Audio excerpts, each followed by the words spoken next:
I'm Donna Henderson, one of the founding members of Airlie Press, and I'm sitting here on the canyon rim above the Deschutes River where I live near Maupin.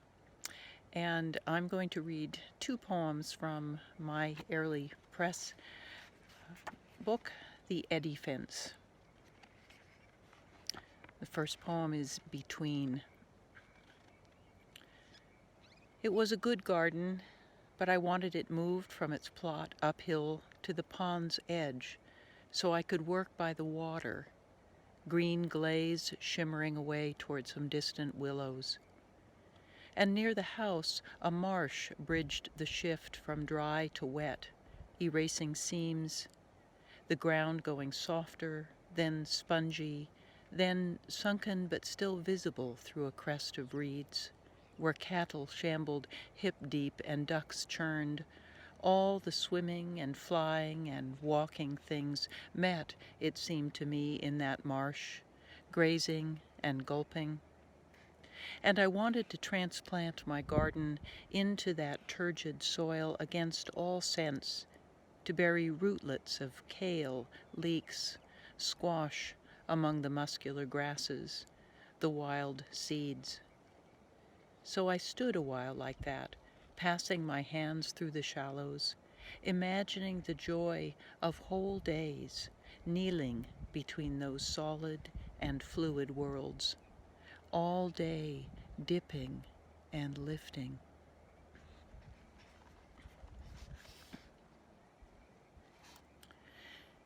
And this is the last part of three parts of the title poem entitled The Eddy Fence. And as I think you will get from the poem, an eddy fence is that place on the water where the flow meets the still. On the river one day, love, you showed me an eddy fence. See where some current slides left into backwater, how it slows and pools while the rest keeps on rushing, as though the water divided and stayed still whole.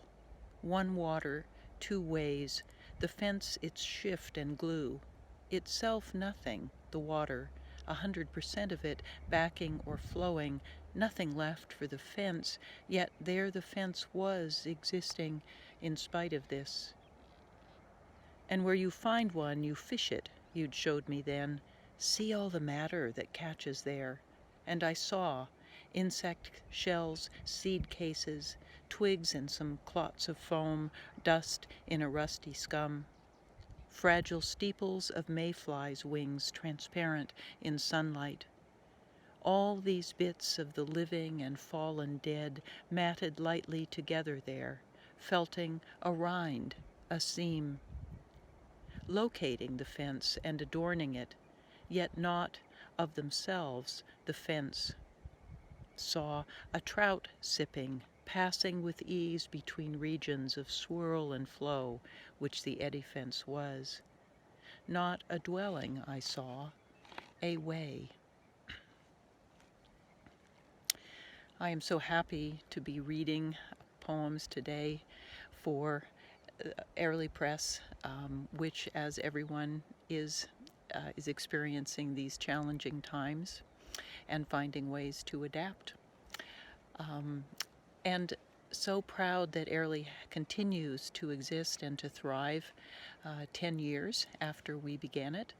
The vision was one of collaboration and consensus and maintaining artistic control by the poet whose work was being published at a given time, and also of widening the embrace to include more and more diversity of all kinds.